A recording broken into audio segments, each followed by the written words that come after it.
आरक्षणाच्या उपवर्गीकरणाचा मातंग समाजाला फायदा की तोटा? आजच्या माझ्या भूमिकेचा विषय आहे आरक्षणाच्या उपवर्गीकरणाचा मातंग समाजाला फायदा का तोटा? खरं तर आरक्षण हा काही फायदा आणि तोट्याचा विषय नाही, तो काही गरिबी हटाव योजनेचा बी विषय नाही, तो प्रतिनिधित्वाचा विषय आहे. मग आरक्षणाच्या उपवर्गीकरणाचा मातंग समाजाला फायदा की तोटा होणार आहे? खरं तर आरक्षणाच्या उपवर्गीकरणाचं जर लागू झालं, आरक्षणाचं उपवर्गीकरण जर दुर्दैवानं लागू झालं तर निश्चितपणे सांगतो की याच्यामध्ये मातंग समाजाचा तोटा, नुकसान आणि नुकसानच आहे, तोटाच आहे. सध्या अनुसूचित जाती आणि महाराष्ट्रामध्ये SC समाजाला एकूण 13% आरक्षण आहे आणि 13% आरक्षण स्पर्धेमध्ये उतरून 13% आरक्षण मिळवण्याची संधी आहे मातंग समाजाला, नव्हे तर प्रत्येक अनुसूचित जातीच्या प्रत्येक जाती घटकाला 13% आरक्षणामध्ये खेळण्याची संधी आहे. 13% आरक्षणात खेळता येतं आणि 13% आरक्षणाच्या संधीची स्पर्धा, 13% आरक्षणाच्या स्पर्धेची संधी आरक्षणाच्या उपवर्गीकरणाच्या माध्यमातून मातंग समाजातून आरक्षणाचा हक्कच हिरावून घेतला जात आहे. काय 13% आरक्षणाच्या स्पर्धेची संधी मातंग समाजापासून हिरावून घेतली जात आहे.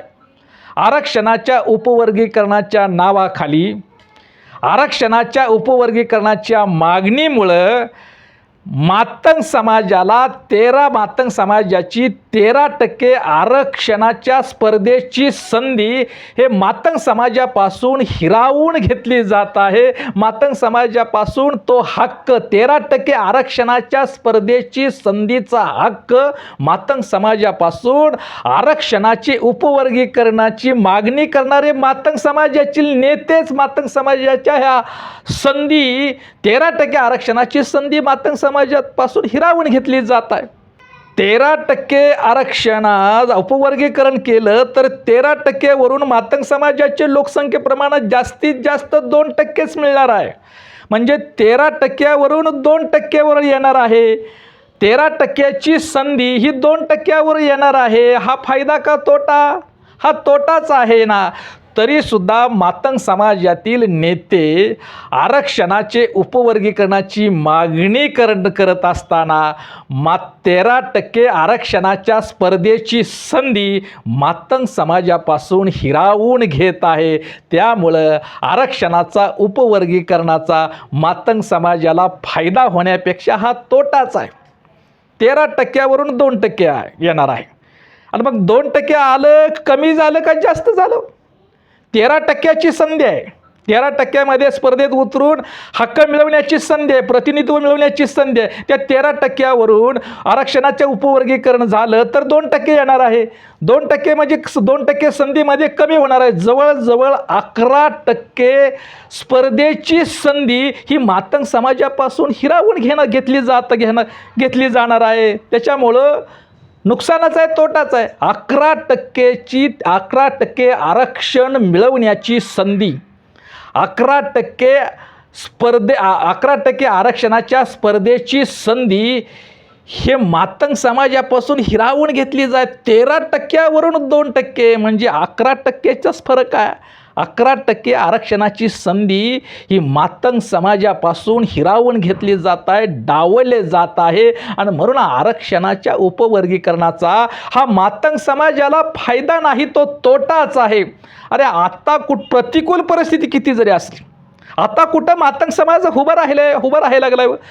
प्रतिकूल परिस्थितीमध्ये, गरीब परिस्थितीमध्ये असताना सुद्धा मातंग समाज शिक्षणाच्या जोरावरती अभ्यास कष्ट करून शिक्षणातून आता कुठं पुढं येत आहे. शिक्षणातून आपलं स्वतःचं करिअर घडवत आहे. नुकतंच उदगीर येथील वाघमारे कुटुंबातलं एक विष्णू वाघमारे नावाचा 10वीतील विद्यार्थी यावर्षी 10वीच्या बोर्डाच्या परीक्षेमध्ये 100पैकी 100% मार्क मिळवून महाराष्ट्राच्या नाही तर देशाच्या गुणवत्तेच्या इतिहासामध्ये त्यांनी विक्रम आणि इतिहास रचला. 100% 100पैकी 100% मार्क मिळवून तो देशामध्ये संपूर्ण देशामध्ये गुणवत्तेचा विक्रम आणि इतिहास रचला. म्हणजे गरिबी हा गरिबीमुळं मी शिकलो नाही, आम्ही गुन्हेगार यादीत होतो म्हणून शिकता आलं नाही, आम्ही गरिबीमुळं प्रतिकूल परिस्थितीमुळे आम्हाला शिकता आलं नाही, हा बहाणा आहे. आता कुठं मातंग समाज हा शिकायला लागलेला आहे, आता कुठं तो स्पर्धेमध्ये उतरायला लागलेला आहे. आणि नुसता उतरत नाही तर तो यशस्वी व्हायला लागलेला आहे. तोवरच आरक्षणाचे उपवर्गीकरणाची मागणी करून त्यांचं पाय वडण्याचं काम सुरू आहे. 13% आरक्षणाच्या स्पर्धेमध्ये मातंग समाज उतरून यशस्वी होत असताना ते 13% आरक्षणावरून आरक्षणाची उपवर्गीकरणाची मागणी करून ते 2%वरून आणत आहे. हा मातंग समाजाचा हा फायदा नाही, हा तोटाच आहे. शिवाय सगळ्यात महत्त्वाचा मुद्दा असा आहे, आरक्षणाच्या उपवर्गीकरणाची मागणीचा आटापिटा जे चालू केलं आहे ना महाराष्ट्रात मागाच्या पुढाऱ्यांनी नेत्यांनी, आरक्षणाच्या उपवर्गीकरणाच्या मागणीसाठी जे आंदोलन उभा केलेलं आहे त्यातून बौद्ध मातंग समाजामध्ये तेढ वाढवण्याचा जाणीवपूर्वक प्रयत्न केला जात आहे. मला म्हणायचं आहे या आरक्षणाच्या उपवर्गीकरणाचा आटापिटा करत असताना ज्याच्यासाठी आपण आरक्षण मागत आहे, ज्याच्यासाठी आरक्षण मागायचं आहे त्या फायदा होण्यासाठी शिक्षण आणि सरकारी नोकरीचे क्षेत्र आणि प्रमाण तरी वाढले आहे का, ते वाढवायचे का नाही. आरक्षणाची मागणी आरक्षणाच्या उपवर्गीकरणाची मागणी करत असताना ह्या आरक्षणाच्या उपवर्गीकरणातून ठीक आहे 13%वरून 2% आणलं, पण त्याची अंमलबजावणी तर कशी करायची. बरं त्या 2%मध्ये नुसता एकटा माग नाही हो, जे काय आरक्षणाचं उपवर्गीकरण झालं आणि त्या लोकसंख्येप्रमाणे जे मागाच्या वाटणीला येणार आहे त्या 2%च्या पुढे येणारच नाही. आणि ज्या 2%मध्ये एकटा माग नाही तर इतरही अनुसूचित जातीतील कडं जर केलं तर इतर जातीतील लोकसुद्धा असणार आहे, इतर जाती समूह असणार आहे आणि तिथंही स्पर्धाच करावं लागणार आहे ना. 2% मिळालं आरक्षणाचे उपवर्गीकरण केलं तर 2%मध्ये सुद्धा स्पर्धाच करावं लागते. एकटा माग असणार आहे, इतर जाती समूह असणार आहे, त्या जाती समूहाबरोबर स्पर्धाच करावं लागणार आहे. म्हणजे 13% जरी असलं तर तिथं स्पर्धा करायला लागते. आणि आरक्षणाचं उपवर्गीकरण जर झालं आणि मिळणाऱ्या 2%मध्ये सुद्धा स्पर्धाच करावं लागली नाही ना का. एकट्या मागाला जरी मिळालं तर तिथं स्पर्धाच करावं लागणार आहे ना. स्पर्धेचं युग आहे, स्पर्धेशिवाय तुम्हाला पुढंच जाता येत नाही. त्यामुळे 2% आरक्षणामध्ये स्पर्धा करण्यापेक्षा आहे या 13% आरक्षणामध्ये स्पर्धेत उतरून स्पर्धा करून 13% आरक्षण मिळवण्याची संधी कशाला गमवायची. यामुळे हे 13% आरक्षणाची संधी गमवणं हे मागाचं तोटाच होत आहे, नुकसानच आहे, फायदा नाही. आणि कोण करतंय मागाचीच पुढारी. आम्ही नाही मागाची कैवारी, आम्ही नाही मागाचे पुढारी. आणि मागाच्या हितासाठी मागाच्या भल्यासाठी आरक्षणाचे उपवर्गीकरणाची मागणी करण्याकरता नेत्यामध्ये चढावड आणि स्पर्धा लागलेली आहे. अरे मागाचं वाटोळ करण्याची चढावड आहे तुमची. आरक्षणाच्या उपवर्गीकरणाच्या मागणी करणाऱ्या मागाच्या नेत्यामध्ये मातंग समाजाच्या फायद्याच्यासाठी ही चढावड आणि स्पर्धा नाही, तर आरक्षणाच्या उपवर्गीकरणाच्या नावाखाली मातंग समाजाचं वाटोळ करण्याची स्पर्धा मागाच्या नेत्यामध्ये चढावड आणि स्पर्धा लागलेली आहे. हे समजून घ्या. आरक्षणाचे उपवर्गीकरण केलं, आरक्षण मिळाले, पण त्या प्रमाणामध्ये सरकारी नोकऱ्या आणि शिक्षणाचं प्रमाण आणि क्षेत्र ते वाढवलं पाहिजे ना. त्याच्यासाठी एकाही मागाच्या नेत्याची मागणी नाही, नुसतं एकच चाललंय तुंतून आरक्षणाचं उपवर्गीकरण झालं पाहिजे. होत कसं नाही.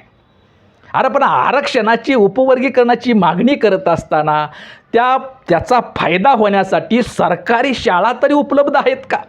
शिक्षणाचं खाजगीकरण होत आलंय बाबा, सरकारी शाळेचं खाजगीकरण होत आहे, खाजगी संस्थेचं प्रमाण वाढलेलं आहे. आणि सरकारी नोकऱ्या तरी उपलब्ध आहेत का. त्याही सरकारी त्याची खाजगीकरणातून कंत्राटीकरणातून त्याही सरकारी नोकऱ्या ह्या उद्ध्वस्त होत आहे. आणि सरकारी मोठमोठे उद्योग हे अगदी हलक्या भावामध्ये विकली जाते, खाजगीकरण होत आहे. म्हणजे आरक्षणाचं उपवर्गीकरण झालं तरी त्या प्रमाणात त्याचा फायदा होण्यासाठी शिक्षण आणि सरकारी नोकऱ्याचं क्षेत्र आणि प्रमाण तरी वाढलं आहे का, आणि ते वाढवायचं आहे का, ते वाढवण्याची मागणी एकही मागाचा पुढारी करत नाही. एकाही मागाची नेत्याची ती मागणी नाही, नुसतं आरक्षणाचं उपवर्गीकरण झालं पाहिजे. पण त्या प्रमाणात शिक्षणाचं राष्ट्रीयकरण झालं पाहिजे, सरकारी नोकऱ्याचं क्षेत्र वाढवलं पाहिजे, प्रमाण वाढवलं पाहिजे. अशा प्रकारची एकाही नेत्याला अक्कल आणि बुद्धी नाही, एकाचीही मातंग समाजाच्या नेत्याची अशा प्रकारची ती मागणी नाही. म्हणजे काय आहे की चूल पेटवलेली आहे, काय चूल पेटवलेलं आहे, जाळ लागलेलं आहे, चुलीवरती तवा ठेवलेला आहे, पळपूट बेलणं काढलेलं आहे. अरे पण त्या डब्यात पीठच नाही ना भाकरी थापायला. आरक्षणाच्या उपवर्गीकरणाची चूल पेटीला आग लावलेली आहे, तवा बी ठेवलेला आहे चुलीवर. अरे पण आरक्षणाचं उपवर्गीकरण झाल्यानंतर ते नोकऱ्याचं आणि शाळेचं क्षेत्र आणि प्रमाण तर वाढलं आहे का याचा विचार करायला पाहिजे ना. त्यामुळं चूल पेटली, जाळ घातलाय, लाकडं घातले, जाळ लागलाय, त्याच्यावर तवा ठेवलाय, पळपूट आणि बल्लं काटवट आहे, पण पिठाच्या डब्यात पीठच नाही ना. ते पीठ आधी डब्यात पीठ टाका आणि मग चूल पेटवा ना, असं आहे. डब्यात चूल पेटवायच्या अगोदर डब्यात भाकरीसाठी पीठ तर आहे का, आणि पीठ नसेल तर भाकरी काय थापणार, टोपल्यात काय टाकणार, समाजाला खायला काय वाढणार आहे. आणि म्हणून म्हणतो की आरक्षणाच्या उपवर्गीकरणाचा मातंग समाजाला फायदा नाही तर तो तोटाच आहे. शिवाय मातंग समाजाची पहिली पिढी आज आरक्षणाची संधी घेऊन शिक्षणातून नोकरीच्या क्षेत्रामध्ये येत आहे. आता कुठं मातंग समाजाची पहिली पिढी ही अधिकारी नोकरदार होत आहे. शिक्षणातून आज आरक्षण घेऊन शिक्षणातून आज प्रशासनामध्ये जात आहे.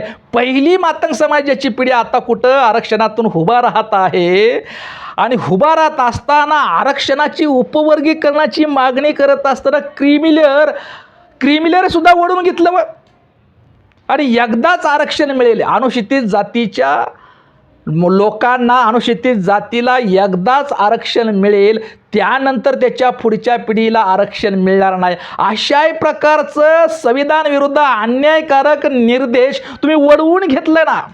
खरं तर आरक्षणाची उपवर्गीकरणाची मागणी आणि कोर्टामध्ये याचिका दाखल करणाऱ्यांनी या याचिकेचा पुनर्विचार याचिका दाखल करायला पाहिजे होते की आमची मागणी फक्त आरक्षणाचे उपवर्गीकरणाची आहे.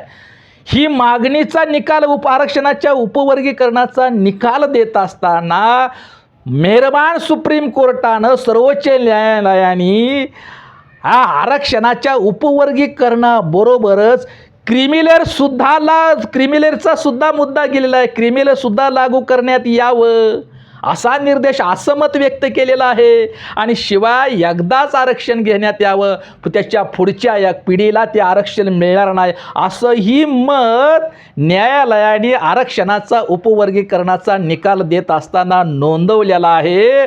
आणि मग असा निकाल स्वीकारत असताना याचिकाकर्त्यांनी पुनर्विचार आणि फेरविचार याचिका सुप्रीम कोर्टामध्ये दाखल करायला पाहिजे होते. आणि क्रिमिलेअरची आट लावू नये आणि एकदाच आरक्षण मिळाल्यानंतर दुसऱ्यांदा पुढच्या पिढीला आरक्षण मिळणार नाही. ही जी अन्यायकारक आट आहे, ही संविधान विरोधी आट आहे, ही आरक्षणाच्या विरोधी जी न्यायालयाचं मत आहे त्याचा फेरविचार करावा असं म्हणायला पाहिजे होतं ना. याची याचिका दाखल करायला पाहिजे होते ना. आता कुठं जर क्रिमिलेअर उद्या आरक्षणाचं उपवर्गीकरण महाराष्ट्र सरकारनं लागू केलं तर उद्या क्रिमिलेअरचा मुद्दा लागू होणारच आहे हो, ते त्याच्याबरोबर आलंच. आणि त्यानंतर एकदाच आरक्षण मिळेल, पुढच्या पिढीला आरक्षण मिळणार नाही, हे जर उद्या भविष्यामध्ये महाराष्ट्र सरकारनं लागू केलं तर त्याचा पहिला फटका आणि जास्तीत जास्त फटका ह्या अनुसूचित जातीमध्ये मातंग समाजाला होणार आहे. हे समजून घ्या. कारण आता कुठं मातंग समाज शिक्षणातून आरक्षणातून आता कुठं उभा राहायला लागला, आता कुठं मुख्य समाजाच्या मुख्य प्रवाहात तो येऊ लागलेला आहे, आता कुठं तो प्रगतीच्या परिवर्तनाच्या दिशेनं वाटचाल करत आहे. आणि आरक्षणाच्या उपवर्गीकरणाबरोबरच एक क्रिमिलेअर जर आणलं आणि एकाच पिढीला आरक्षण घेता येईल, परत घेता येणार नाही, असं जर लागू झालं तर त्याचा सगळ्यात जास्त फटका हा मातंग समाजाला बसणार आहे. आणि म्हणून याचा तर विचार करावा. आणि आरक्षणाची उपवर्गीकरणाची मागणी करणाऱ्या एकाही नेत्याने क्रिमिलेअरच्या विरोधात बोलले नाहीत. एकही नेत्या एकाच पिढीला आरक्षण मिळेल, दुसऱ्या पिढीला आरक्षण मिळणार नाही या बाबतीमध्ये आरक्षणाची उपवर्गीकरणाची मागणी करणारे, आंदोलन करणारे मातंग समाजाचे नेते क्रिमिलेअरच्या बाबतीत मुग गिळून गप आहेत, या बाबतीत बोलत नाही. नुसतं एकच तुणतुणं लावलं, एकावरच आटापिटा चालू केलेला आहे की आरक्षणाचा उपवर्गीकरणाचंच तुणतुण आहे. अरे पण त्या तुणतुण्यानं मांगाचं लय वाटोळ होणार आहे, मांगाचा फायदा नाही तर तोटाच होणार आहे. आणि म्हणून उदाहरण आहे बाबा, माझं उदाहरण मी सांगू असं वाटतं की होडी नदीच्या पलीकडे न्यायची आहे. काय होडी नदीच्या पलीकडे न्यायचं आहे, परंतु त्या होडीमध्ये खाजगी होडी म्हणजे आरक्षणाच्या उपवर्गीकरणाची होडी पलीकडे न्यायची आहे. पण त्या होडीला खाजगीकरण, कंत्राटीकरणाचे भोक पडलेले आहेत. काय खाजगीकरणाचं, कंत्राटीकरणाचे भोक पडलेले, असे अनेक भोक पडलेले आहेत. आणि नदी पलीकडे जायच्या ऐवजी छिद्र पडले, त्या छिद्रातून पाणी येऊन नदीच्या पलीकडं नदीपर्यंत नदीच्या काठापर्यंत होडी जाण्याच्या ऐवजी ती नदी नदीत बुडीला सगळं पाणी त्या होडीत येईल आणि पाण्यामुळं नदी पलीकडे जाण्याऐवजी मध्येच बुडून जाईल ना. तशाच प्रकारची अवस्था आरक्षणाच्या उपवर्गीकरणाची होणार आहे. आणि त्यामुळंच आरक्षणाचे उपवर्गीकरण हा मातंग समाजाचा फायदा नसून त्याच्यामध्ये तोटाच आहे.